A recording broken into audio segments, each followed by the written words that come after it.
Good morning, good afternoon, good evening, depending on where you are in the world. Welcome to the next installment of the Professional Lighting Techniques.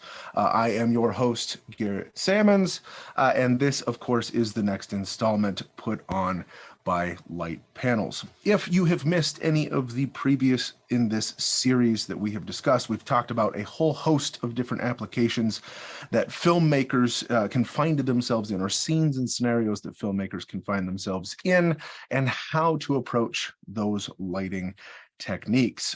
If you have missed any of those, go take a look at Light Panel's webpage or on their YouTube channel. There is a playlist for all of those previous sessions. Don't go now, stay here for this one, but go back and take a look at some of those, because some of the themes and things that we talk about build on sessions that we have already discussed. So I'm sure the Light Panels team can put a link to that up there. So go ahead, feel free to catch up on all of those after this, because as we move forward and do more, we are going to continue to build on things that we have discussed and learned up to this point. Again, I'm Garrett. I am a commercial director and cinematographer by day, and thanks again to Light Panels for allowing me to do this with you. Today, as you could probably tell by the intro, we are going to be discussing how to light for green screen. And we're going to look at a couple of different applications and different use cases for how one could use green screen. There are a lot of things that filmmakers can do, from putting text replacement or screen replacement on different things. We can put people in environments that they aren't actually in. We could do some cool double exposure and compositing techniques like what you saw there in the intro. A lot of different things that you're capable of doing.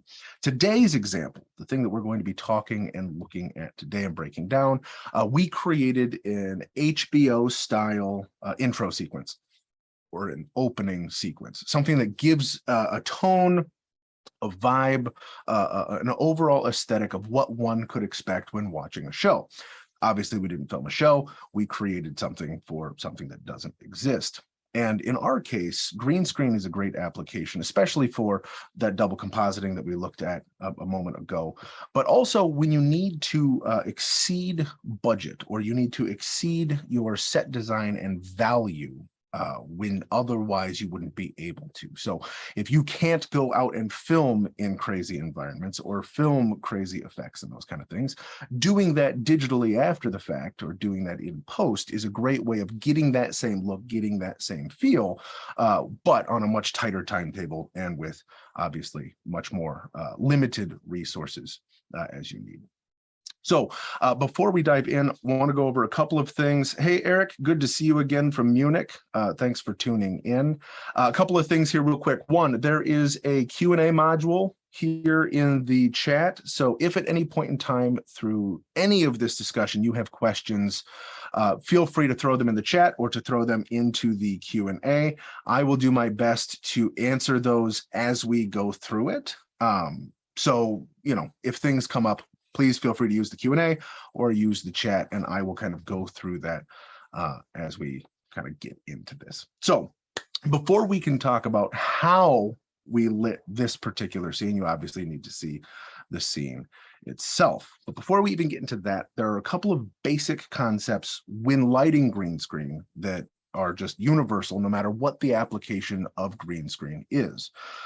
So when you are lighting a green screen, or for green screen, the first thing you need to do is to make sure that you have an even lighting on the background, right? Whether you're using a pop-up green screen, whether you're using some form of like a muslin fabric green screen, or in our case, you're in a green screen psych studio, you need to make sure that the background is as evenly lit as possible.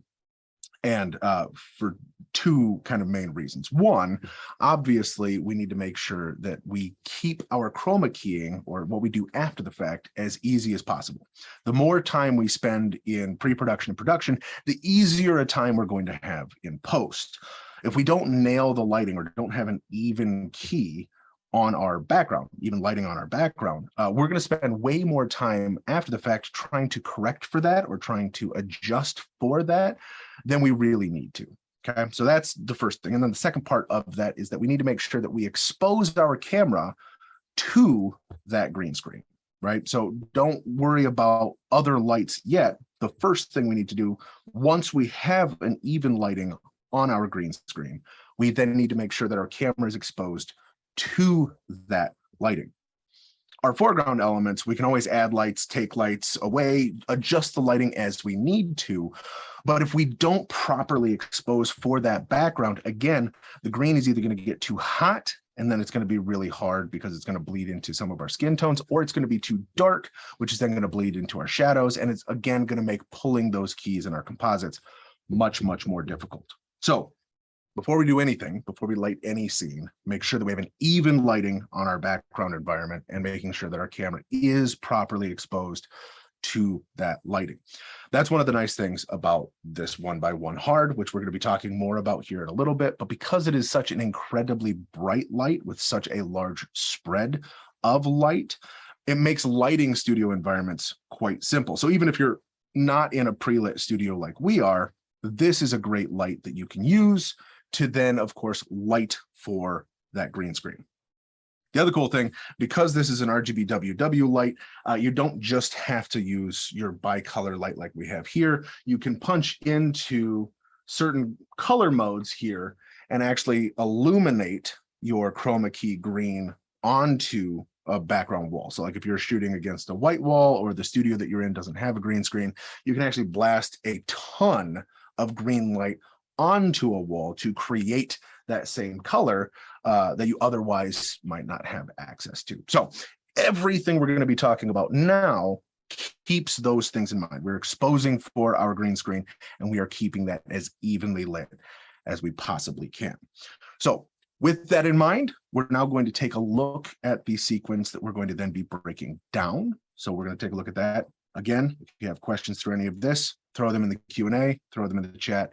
I will answer them as we go. But before we go any further, let's take a look at this.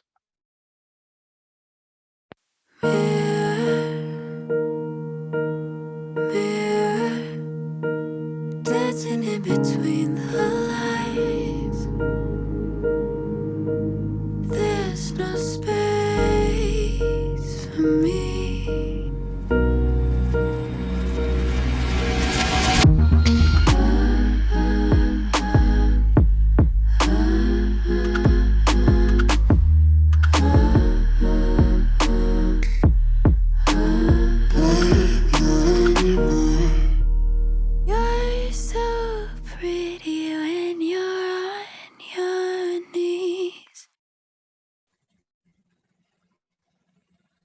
Okay, so we got a lot going on there. So again, this very HBO, true detective kind of stuff. But everything that you saw there that had talent on camera, of course, was all done in this green screen studio. None of that was shot practically, right? We weren't on set for any of that stuff. That was all done after the fact. And we're going to break down how we did that. And you can tell we've got a couple of different scenes, a couple of different applications that we use green screen for.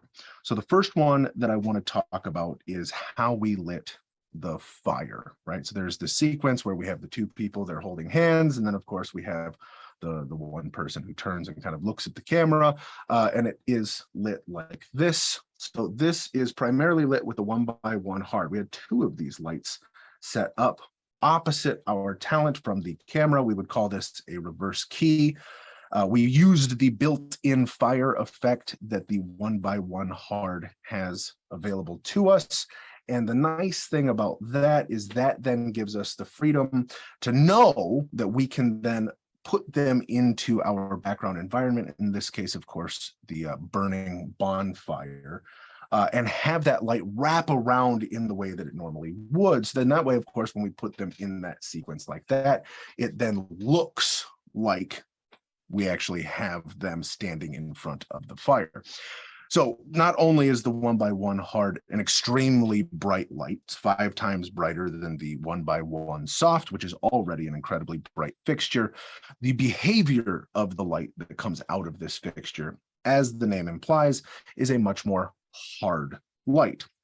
When you're standing in front of a fire, you are very close to a very bright source, so there's good wrap to that light, but it is a very direct, not diffused light. So we want to make sure that we have that light behavior working the right way.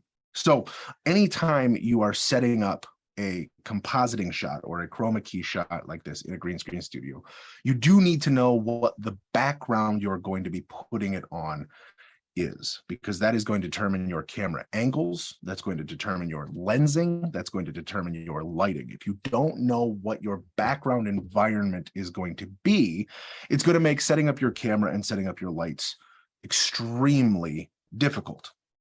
So for this, obviously, we weren't going to set a huge bonfire. We didn't have the ability or the budget or the time to make all of that happen. So we then partnered with Film Supply, who then gave us a whole bunch of these really sweet pre-existing assets. So I could go through their library, pick the shots that I want. Then I take screenshots of those shots. I load those onto my iPad. I take that with me to set. So then that way, as we're setting up camera, as we're setting up lights, I can then compare what I have on my monitor to what I have on the iPad. And I can know that that compositing is going to work really, really nicely. So always make sure that you have your background and your foreground together, because lining those up after the fact becomes really, really, really difficult. We're not going to talk a lot about the process of our post-production, but we are going to talk about the lighting here. So if we take a look at this, this is our first setup here. We backed the lights up a little further than we were originally had on here, but you can see here we laid blankets out on the ground. These would be negative fill blankets. So these blankets are black. So as we laid them down, it prevents green spill from coming back up onto our talent. And then we took 2 of the 1x1 hards, we put them behind our talent, and we took each light and we pointed it at the opposing individual. And then that allowed us to get that really, really nice light wrap. But of course, we then didn't want that spilling onto the lens of our camera. So what we then did is we took 2 duvetine frames. Duvetine, as we've talked about in previous episodes, is a black fabric. We use that as a negative fill or a flag, and that then prevents light spill from coming onto the camera, and it also pulls light away from our talent. So as you can see here, by placing those in position between our subject and our camera, we're then able to not only prevent spill from the light entering the lens of the frame, ruining our contrast, we can then also suck some of the light off of the camera side of our talent and helping kind of create that silhouette feature there. So if we take a look at this real quick here, this will show just kind of a quick process shot of how we got this here. So the first, of course, is this is how it was shot. We then colored that to Rec 709.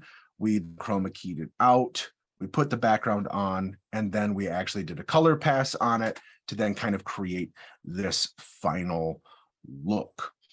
If we didn't light our green screen evenly, and if we didn't expose our camera to that green screen, getting a really hard composite like that in a silhouette form with light wrap is going to make it really, really, really difficult. So this is why lighting is so incredibly important, because that is going to dictate how easy or how effective you're able to actually chroma key something out.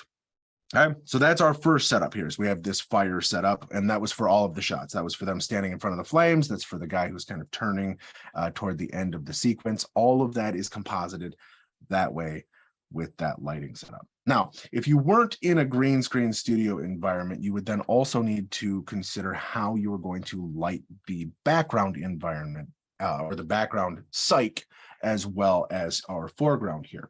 Because we were in a cyc studio, we obviously have pre-lighting for everything, which makes it a lot easier for us.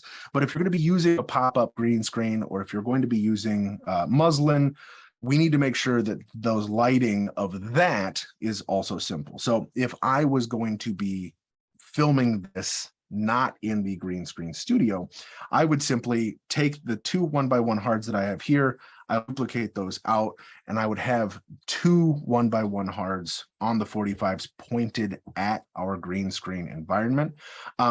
If you're using muslin, which is kind of a very common cloth that you would use for kind of chroma keying or general backgrounds or photography backgrounds and that kind of thing, you would then really need to be worried about wrinkles. Muslin is something that wrinkles quite quickly.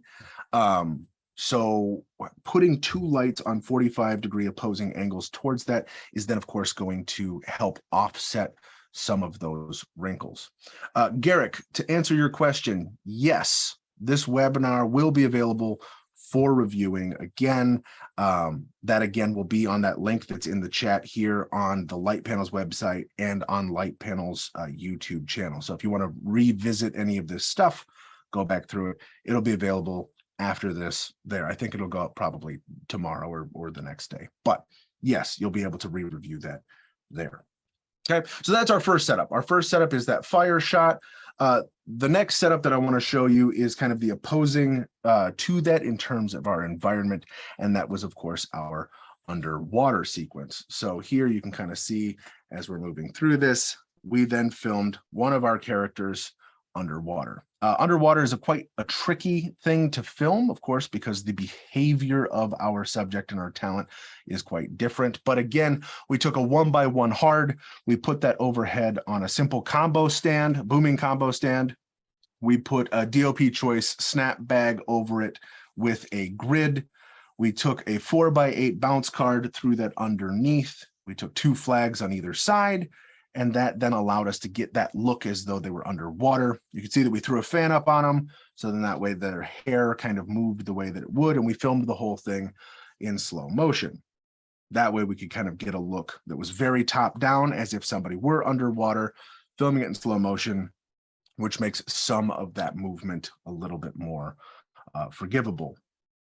Daniel, it says, at what level do you expose the background? 18% gray, or what contrast ratio in relation to the talent key? So again, real quick here, depending on the camera will depend exactly on how you would expose for that. If you're going to be using false color that's linked into your camera, you would be kind of working at that neutral 50, that IRE 50 to 60 is kind of where you'd be living there. A gray 18 is absolutely fine for that as well. If you're filming with red and you're going to be exposing with stoplights, you're going to be making sure that you're absolutely neutral. You're not above or below. But yeah, the idea is you want that to be exposed absolutely neutral within the camera, not up or down. And then it's all about lighting your foreground. Like when we're filming with cinema cameras, we don't really mess with the internals of cameras that much, right? So like in the mirrorless world, you get cameras that can shoot at, 15,000 ISO or 25,000 ISO or, even up and beyond that, especially with Sony cameras. Traditionally, you're going to get the best dynamic range out of your camera, the best noise and light performance out of your camera, and just the general balance of what that camera is able to produce if you kind of keep and adhere to some basic principles within your camera. Whether your camera is a $100 camera or a $100,000 camera, you're going to be kind of working with your shutter speed should be double your frame rate. Your frame rate should be set to whatever your broadcast standards are. In America cinema is 23976, commonly referred to as 24. I know in the PAL system or the PL system, you're going to be using 25 frames per second. Some legacy television, here's 30. So your frame rate is going to be dictated solely based on what your output is going to be. But your shutter speed should be double that of your frame rate. If you're working with cinema cameras, you're going to be working with shutter angle. That should be 180 degrees in general, unless there's an artistic reason to shift from that. Your ISO should be set to native, whatever that native is within your camera. Your white balance should obviously be set at neutral. And then your aperture is the one thing that you can kind of vary depending on what look you're going for.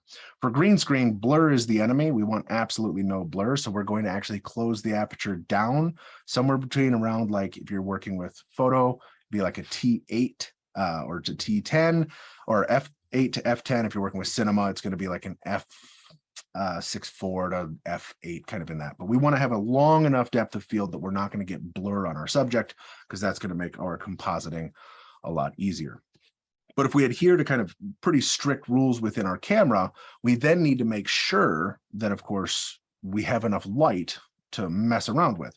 Anytime you modify a light, you're either losing intensity or you're losing spread, but you're always losing something, which is why making sure that you buy the brightest, most accurate light your budget can afford is always the way to go, which is what makes this fixture so incredible. I can modify this however I want and still have plenty of light to work with, that I don't have to then worry about losing light in a way that's going to degrade my footage. So if you do expose for your background and you are at that neutral 50, having a really bright fixture is going to make it so you can then set your exposure values or your exposure readouts of your foreground elements to then match that of your background. And that's what makes something like this work really, really well. But when we talk about light behavior, going back to this water sequence here, we, of course, have singular directional light, which is going to be top down if we're underwater. Obviously, the light is going to be coming from above us as the sun or moon or whatnot comes through the water. We also know that you're in a very large void, so there's not going to be light really spilling or bouncing from anywhere else, which is why we bring flags in on the side to kind of eliminate that. But we don't obviously want it to just be a spotlight, which is then why we throw the bounce up underneath. And you can see that here in this setup here. So directly above our talent is where we have that 1x1 hard. We have that in the softbox or the DOP choice snap bag. We then, of course, put an egg crate or a grid on that to keep it very, very directional. It doesn't change the light behavior. It just changes the light spread. And then we brought in those two negative fills that Duvetine on either side. Behind our subject, you can see here that we put a Quasar double rainbow. That is a LED tube fixture. And the reason why we used the rainbow here from Quasar Science is because we wanted the edge light behind our subject to have a really wide spread. So we didn't want it to be too terribly focused. We wanted to have that beam angle be really, really large, as it naturally would be. We didn't have it all that bright to where it's coming across as being quite obvious. We just wanted it to be enough that it's going to separate our foreground from our background. This is something we've talked about in previous series or episodes within this series, but especially when we're compositing and especially when we're doing green screen work, separating your foreground and your background elements are so unbelievably important because, of course, we're killing our background, right? We're removing that background. So then again, real quick here from a process standpoint, we come here, this is what we shot. Then, of course, we then did a Rec 709 pass on it, chroma keyed that out, threw a background on it, did a color pass, and then, of course, the final shot then looks something like that. But again, the only reason why that works, even remotely, as being underwater is because, of course, we have that slow motion that we're filming in, because as you guys know, when you're underwater, there's a lot more physical resistance, so things float and move a little bit more differently in water than they do in air. Okay, so that's our second setup. We have fire, which was the first one. We have background, which is, or water, which is the second one.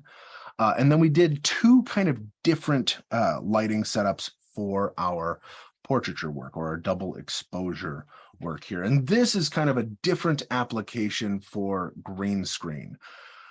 When you're going to be doing double exposure in video, you do need to create a matte or an alpha matte, which is going to be creating where your background element is going to bleed through and where it's not going to bleed through.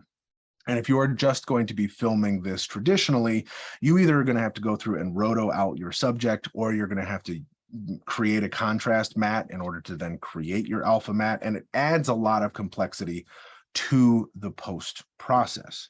The nice thing about compositing something with green screen is that we bypass a ton of that initial work that would be required in post by then having a built-in alpha matte with our compositing. Dorian says, would it be available to watch again somewhere? Yep, real quick here. We talked about this a little earlier. This is going to be going up on Light Panel's YouTube channel. Light Panels, if we could throw that link again to the webpage in the chat for those who may have joined late. If you guys missed the beginning of this, you can go on to Light Panel's website. All of this is going to be reposted up there, and you'll also be able to find that on their YouTube channel, which you should just subscribe to anyway, because they post all sorts of really cool stuff, including this series there.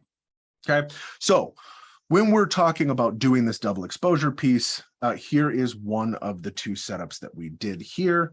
You can see that we are filming one subject at a table. We are then using a cutter or a floppy. In this case, we did kind of a pseudo makeshift floppy. This is, again, to be acting as that negative spill coming up and over. Our key light is that same 1x1 hard with our grid and snap bag on it. Our background light is going to be the Astra 6X, which you just saw me messing with there. And we're actually going to be using that as a pretty hard background light there.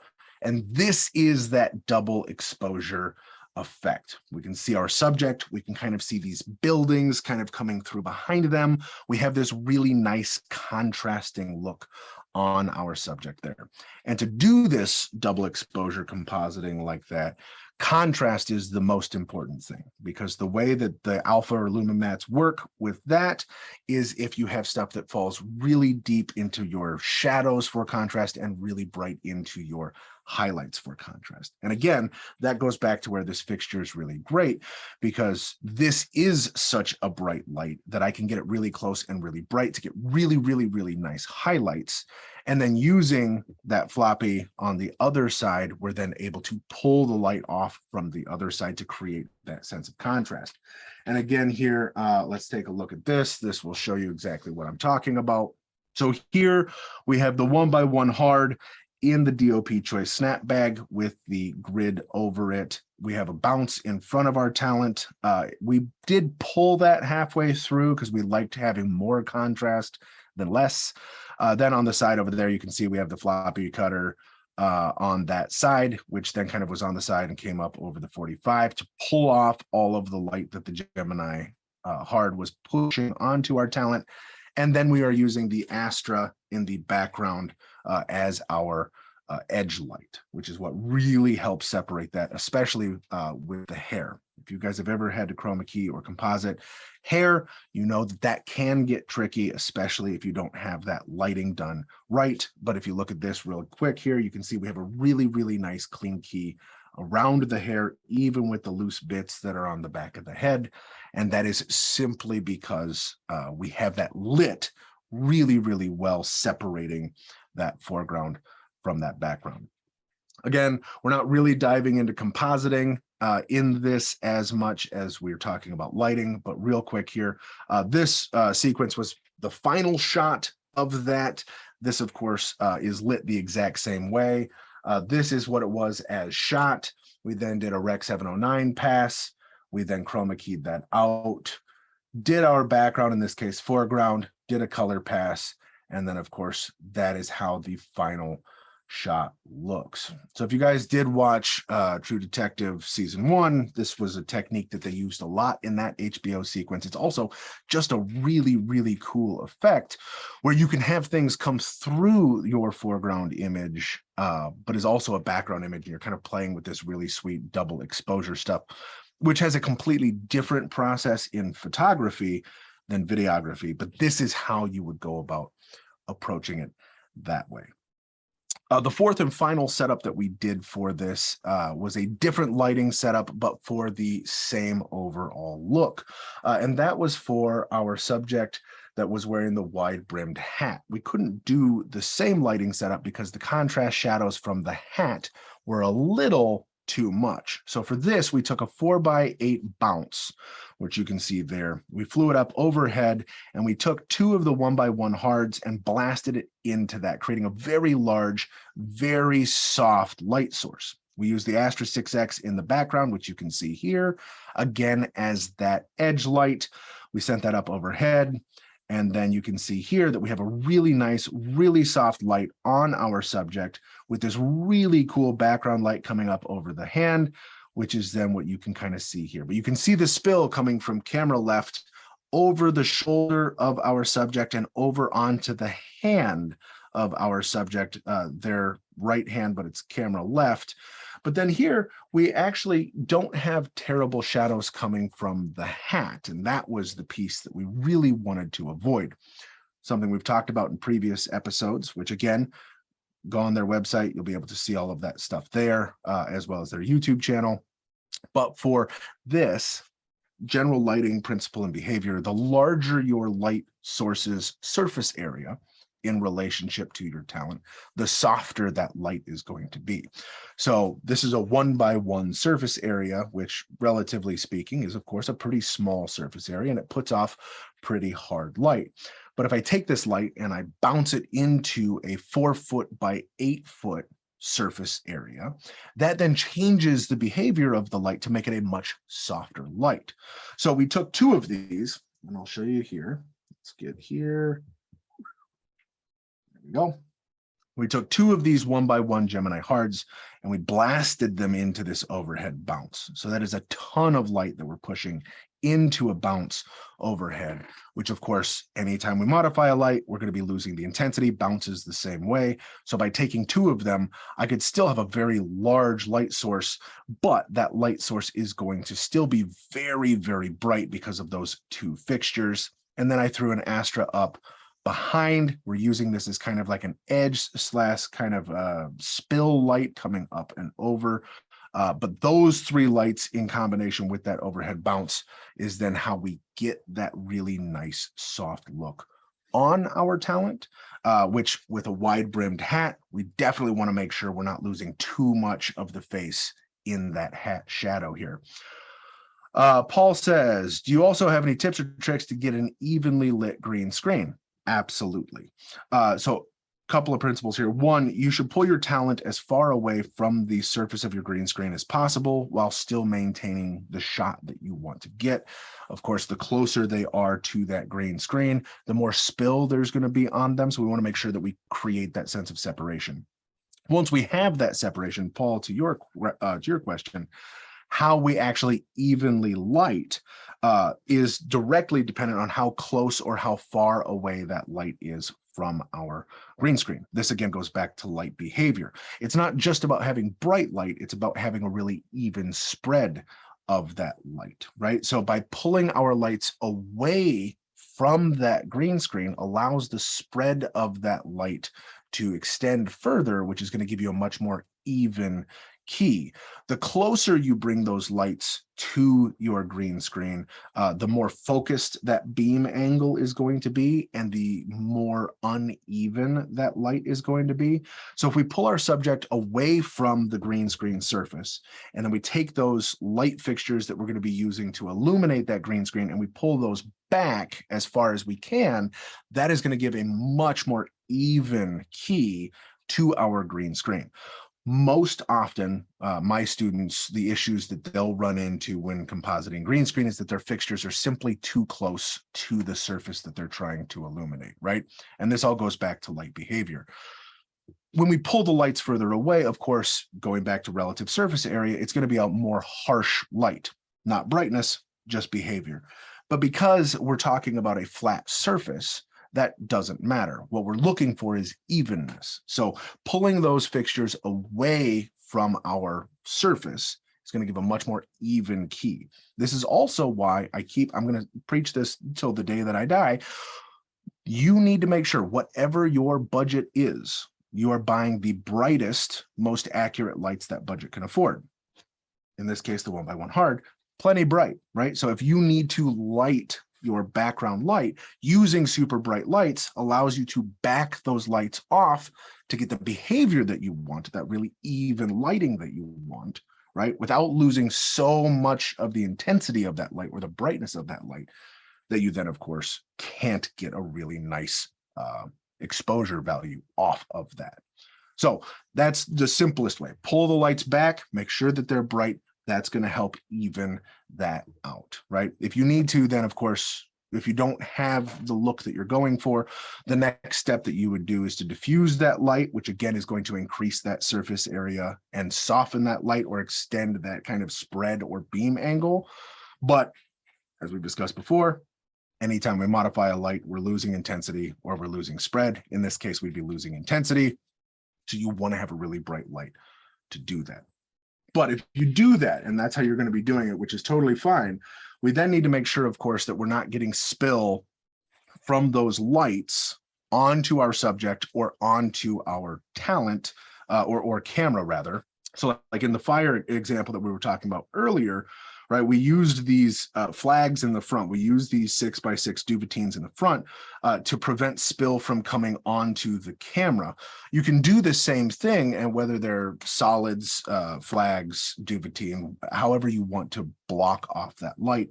And you can set those between your light and your subject, the light that's illuminating your background. And that also is then going to help prevent spill from falling onto your subject, which then frees you up to light them however you see fit.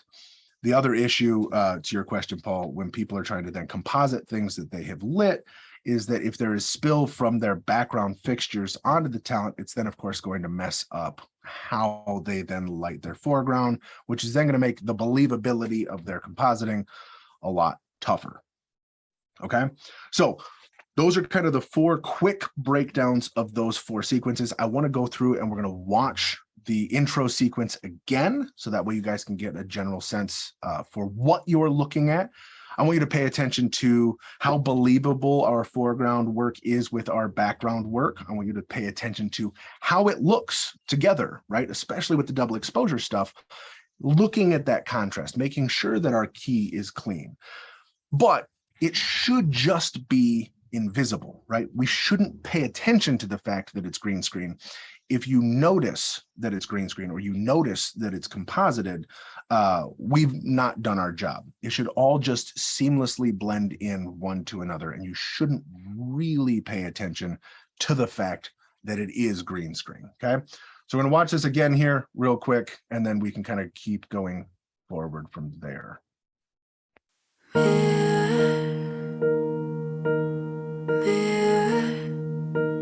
Dancing in between the lines, there's no space for me.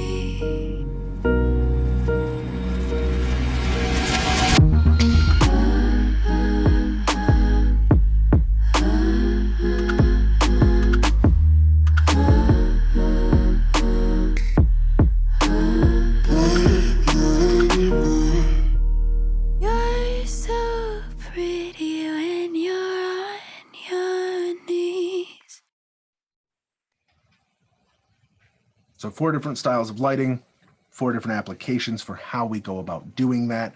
All of that is green screen and composited, but it doesn't draw attention to itself. It doesn't allow itself to look or feel that way. Nobody should look at that and be like, wow, that chroma keying was bad, right? And that all entirely comes down to the lighting. Denise, to answer your question here, Denise says, I know that you used a studio. What lights were used for the chroma key in the background, and how far away were the lights from the grid to the background? So again, we're in a pre-lit studio. The ceiling, I believe, is either 35 or 40 feet high. It's a very large space, but those are lit with 2x1 Geminis across the background. Those are probably, I don't know, 6 to 8 feet above, and probably 8 to 10 feet away from the wall itself, right? So the green screen wall probably goes up about 25 feet. So probably about that 30 to 35 feet out and over is how they're lit. And it's lit with 1, 2, 3, 4, 5, 6, 7. There's 7 of them. So the way that psych studio is set up is it's an L, it's a 90-degree angle. So there's a short wall and a long wall, and they're kind of lit along the side. There's also studio overheads too. What we would kind of call space lights, which kind of illuminate the floor, which is also green screen compositing. We didn't need to do any of that work, so we just lit the wall behind it. But again, bright lights, large surface area lights, and far enough away that it's kind of creating a really nice soft key all the way around. Okay, so that is a simple breakdown of how we go about and light each of those. I think we looked at all 4 of these. We did. Okay, so I know Eric's going to ask because Eric has asked every time, which thank you for doing so. I'm going to, on my Instagram, put up this as well as some of the BTS and compositing stuff because Zoom messes up the color. So if you want to see a really accurate look at how the final product looks and how some of the compositing tips and tricks and that kind of stuff works, that's going to be going up on my Instagram later today. So if you want to see that, my Instagram handle is just at Garrett Sammons. Thank you, Light Panels team, for putting that up. So give me a follow on Instagram. That's the social media platform that I am most active on. That's where I post a lot of the cool stuff that I'm doing. And also, if you guys have questions after this about this or other things, feel free to DM me on there. And of course, I will do my best to answer your question or find the answer to that question. You're welcome, Eric. I got you, buddy. Okay, so now what I'm going to do is I'm going to open this up to Q&A. So whether this is questions about particular fixtures, about any of the lighting setups that we talked about green screen lighting in general, if you're working on a project that needs green screen compositing and you're looking for a little bit of help on that, this is the time for that. So that's a Q&A module and also in the chat as well. While people are working out that, couple things that I want to talk about with the Geminis, of course, we have the 1x1 hard. In some of the earlier episodes, we've talked about the Gemini 1x1 soft. Still an absolutely fantastic fixture. Going back to what your budget can afford, making sure that you have the brightest, most accurate lights possible. I have a spectrometer or a color meter to then measure the temperature of lights when we're filming things. I have used these lights now for about 4 years, give or take, the Gemini and Astra lights. And they are so color accurate that I no longer need to read those lights. I can trust the readout of those lights. So if I tap, 2700, 3200, 4000, 5000, 6000, or I just roll through, I know that these lights are going to produce the color that I want. So when we're working in a mixed environment, I'm using other types of fixtures, I'll actually get a color read on those fixtures and then just dial in what I need to here to match those lights, because I can trust these way more than I can trust other brands. So if 1x1 hard is out of the budget, a 1x1 soft is an unbelievably fantastic fixture. And if we continue to go down, the next one, of course, is the Astra, which we used a lot on this scene. This light, as you can tell, is also a 1x1. It is an incredibly bright light. This is, at least here in America, one of the industry standard for broadcast. So all of your sporting event interviews, your news interviews, those kind of things, they lean on these all of the time. So if a Gemini is a little bit out of reach, these lights are fantastic. And the nice thing with the 6X is it is a bicolor light. So you can then dial in how warm to cool you want this fixture to be, as well as the intensity of this fixture. One of the cool things Light Panels is doing right now with this is that they are doing a giveaway. I believe there's 3 of them that they are giving away. They'll throw a link to the giveaway there. Yep, there we go. Boom. And it comes with the light as well as accessories for it. So I think it's like a carrying case, a soft box, the one that we looked at today, and some other accessories. It's like $2,000 per light kit. They're giving away 3 of them. There's a link there to sign up to then, of course, possibly win one of these. But this is a great way to start building your light kit, because the only thing that makes something look cinematic versus amateur comes down to the lighting. It's not the camera. It's not the lensing. Those things are so minuscule in comparison to the quality of lighting. If it's lit well, it's going to look good. If it's lit poorly, it doesn't matter if you're working with the best camera in the world. It's not going to work. If an Astra is still a little out of your price range while you're starting out, their beginning entry-level light is called the Lycos Plus, which is this little guy here. This front should look familiar. This is the exact same diode setup that is on the 6X Astra, but of course it's just kind of a quarter of that light. It too is a bicolor light and intensity light. It runs off of Sony L batteries or NPF batteries. So the Lycos Plus is an awesome light, super small, super lightweight. You can kind of mount it anywhere. I use these when I travel if I can't carry a bunch of gear. But always, always, always, no matter what, buy the brightest, most accurate light your budget can afford. All right, let's get into questions here. Okay. So Daniel says, if you weren't in the studio, how would you like the background? Let's say a small studio with a paper backdrop. Daniel, great question. First of all, highly recommend a paper backdrop over a muslin backdrop. Savage is a great company that makes great paper backdrops. The nice thing with a paper backdrop is it's not going to wrinkle in the same way that muslin does. So paper backdrops all the way, if you can store them. Muslin obviously packs down smaller, but paper is going to give you that. We talked about it a little earlier, Daniel, but we'll kind of go back to this here. I'll use this example here. If I were to light this and I wasn't in a studio environment, where I have my 1x1 Gemini hards now, right? I have them focused in this case on my talent. This was the fire sequence that we did. I would also have two lights at opposing 45-degree angles, simply pointed at my backdrop, right? So I can't remember who asked the question earlier, but Paul did. But what I would like to do is make sure that you pull your lights as far away from your background as you can while still getting that brightness or that intensity that you need. And having two lights at 45-degree angles opposing the backdrop and filming at the backdrop, or lighting at the backdrop rather, that is going to eliminate shadows. That is going to eliminate uneven spots. But by pulling those lights away, it's going to give you a larger spread of light, which is going to make a much more even key. So pull your subject away from the background as far as you can while still being able to get the shot that you want. Make sure that you pull the lights as far away from your backdrop as you can while still being able to maintain the exposure that you need. And those two pieces are going to really, really help making sure your backdrop is as evenly lit as possible. And then, of course, flag off your lights from your talent to make sure you're not getting background spill onto your talent, so that way you can light it how you want. But the biggest thing that people mess up is, of course, their fixtures are too close to their backdrop when they're lighting it, and then you're getting hot spots and low spots in that. It's going to make chroma keying it a lot more difficult. So pull those lights away. That's going to increase the beam angle. That's going to make it much more even. That's why you need bright lights, right? Cannot stress this enough.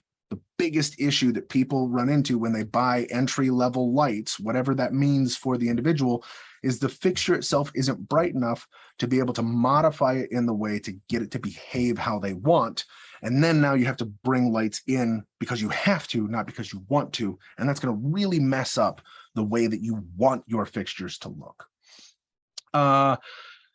Denise says, are you using the modules for the readout for the Astra to match your Kelvin? Yeah, so the difference between the Astras and the Geminis is the Geminis have this LED screen here on the back, which gives me a lot of exact custom readouts. With the Astras, it's dials. So you don't have the specificity in the same way that you do with the Geminis. That said, what I'll do is I will use a spectrometer or a color meter, and I'll get an exact read off of an Astra, and I can adjust that and dial that in exactly how I want. But it goes from 2,700 to 6,000, I believe, in terms of the range of the Astra 6X. So I have a general sense of where I'm dialing it in, but I will take a read on it just to make sure that I'm nailing the exact Kelvin readout that I want with those. Okay. Let's see here. Got more questions coming in here. So Ryan says, I have a traditional green screen setup with a single speaker educational videos, 8 lights, and a Panasonic 200 DVX. 2 of the lights will be set to light the speaker at 45s in the front. I have other 3 1x1 softs overhead lighting the green screen. Should the other 3 softs light the speaker from overhead, behind, or in front? Okay, so Ryan, this would fall more into what we would call kind of a traditional 3-point setup. If we are going to be lighting for an individual who's speaking, right? I think that you're absolutely right to use your 2 Gemini 1x1 softs to illuminate your backgrounds. 45s, pull them off, make sure that they're really far away, illuminate those, bright that thing, will be great there. When it comes to lighting your speaker, on the other hand, that would then, we would kind of fall more into kind of a traditional 3-point. I know in previous episodes of this series, we've talked about how to light interviews. That one goes into 3-point lighting. But what I would do for something like that is, again, you want contrast from one side to the other, our key side to our fill side. So having a bright Gemini 1x1 soft from the key side is great. Dimming a secondary one down, again, is going to then fill in any unwanted shadows, but still making sure that we're kind of 1 to 2 stops different from one cheek to the other. And then I would use probably a third one from up and behind, again, to give you a really nice edge light or crown light to separate your foreground from your background. Generally, when it comes to hair lights, edge lights, back lights, cut lights, crown lights, they all do slightly different things. And depending on the DP you're working with, they'll call it something else. But generally, the purpose is to separate. You don't want it to be so bright that it's noticeable. Generally, you want that light to be just bright enough that it works, right? You can turn it off, turn it on. You can see a little bit of a difference, but nobody should really notice that it's there. The only time you want somebody to notice that a backlight is there is if we're motivating an existing source within whatever our background environment is, or if we are kind of creating a stylistic look with it. But by and large, simple 3-point lighting for what you're talking about, educational kind of content, would be totally fine.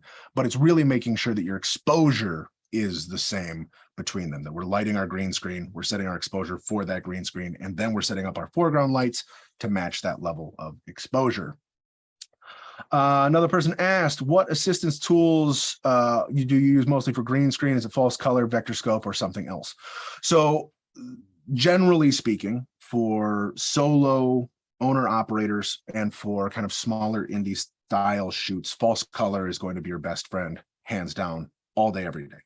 I cannot preach small HD monitors enough. They are an industry standard monitor for a reason, and they just have a brand new OS that's come out, Page OS 5, which adds even more functionality and features to it. False color, hands down, your best friend. If you're on larger sets and you're working with DIT will of course be using vector scopes, parades, and waveforms, but they have a more intrinsic understanding of what they're looking at than you necessarily would. More so than a vector scope, I think that waveforms, if you really kind of want to get a more specific look, waveforms are really going to help, and specifically a full parade waveform, because that's going to separate your red channel, your green channel, and your blue channel. And that's going to really help indicate how well your green is going to be exposed.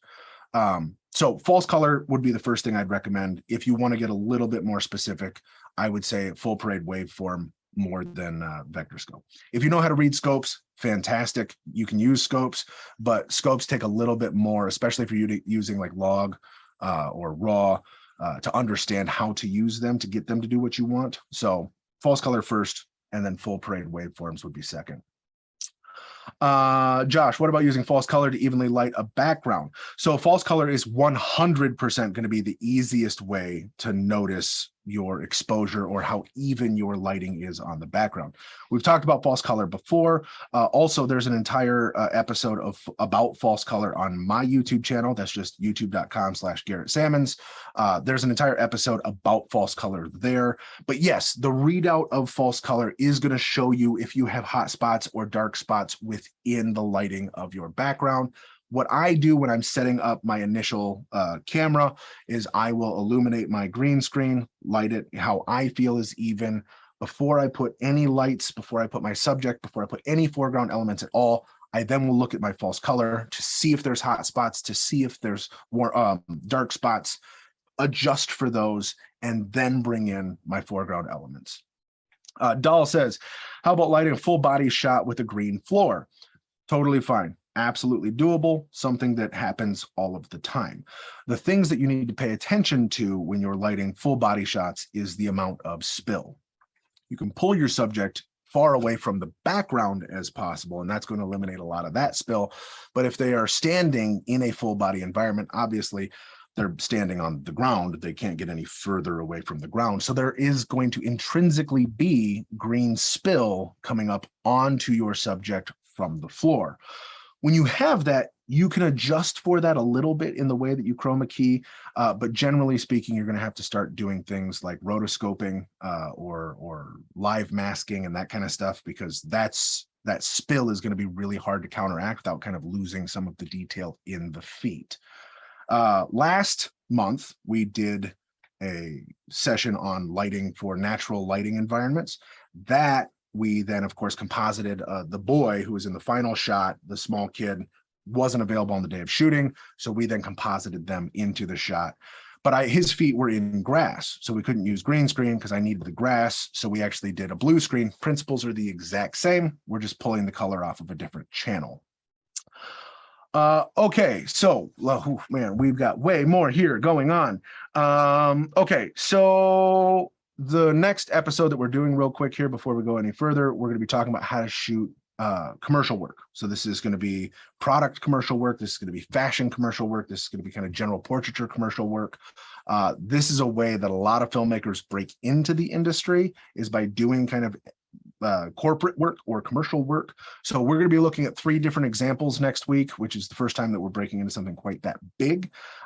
So if you want to get into commercial work, if you want to do fashion work, you want to do beauty work, you want to do let's see here, you want to do product work, any of that kind of commercial work, we're going to be diving in and breaking down how to do that. So make sure that you go to the link that's right there.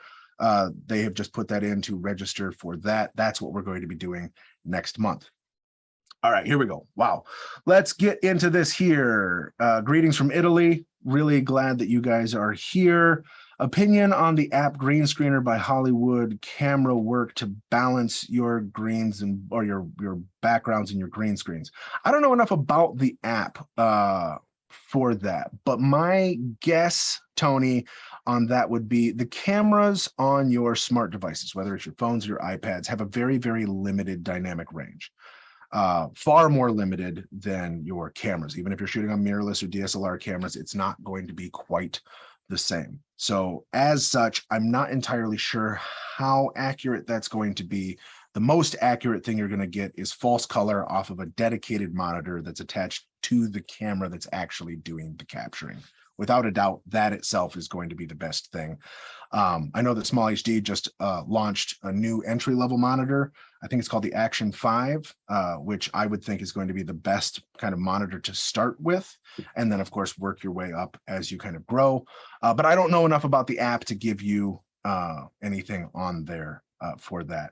What's the minimum distance from town to green screen to avoid green spills? Shankar, that depends entirely on the size of the green screen that you're working on. So like the studio that we're in, that's a 65-foot green screen. So you're going to need to pull way further away from that to avoid spill than you would if you're just using like a 6-foot pop-up or paper backdrop. Generally, pull as far away from your background as possible while still being able to get the shot that you want. So that's not necessarily any given distance or focal length. It's just lens it and separate it as much as you can while still being able to get the look that you're going for there. Okay, so we're wrapping this up quickly because we've got this. Let's see here. Eric says, if you don't have anything else, these apps to spot uneven lit areas on the green screen, it saves his bacon once. Okay, great. So if the app worked for you in a pinch, that's fantastic. Still lean on monitors. Monitors are your best friend. You should never be out in the field filming with a camera without a monitor. Last question. Are there any specific reasons to use green or blue screens? Yeah, it depends on what your foreground elements are. Generally, when we're filming digital, green screen is always going to be the best thing. Sensors in digital cameras are always going to be Bayer arrays generally, which means it's going to have twice as many green pixels as it has red or blue pixels, which is why we use green screen for digital cameras. We would use blue screen if there are elements that we have to have in our shot that are green. So we can't, of course, pull a green key because that's going to then ruin what we're filming, because it's going to then make somebody, like if we were to use a green screen on me, I've got all these leaves in my shirt. I'm then just going to look like I've been shot full of holes. That's not going to work very well. So green is always the default. Blue is what we would use if there are elements that are green that we need to preserve. Okay. Wow. You guys have had a lot of questions. This has been a ton of fun. If you have more questions, feel free to ask them. Just DM me on Instagram. I will do my best to get to all of you and answer any further questions that you have. In addition, I will be posting more about this on my Instagram later today. So make sure that you follow me there for that. Do register for next month where we talk about commercial work. Make sure that you sign up for that Astra 6X giveaway. That is an incredible opportunity to kick off your lighting game with super bright, super accurate lights. And as always, I'll see you guys in the next episode. Thanks so much.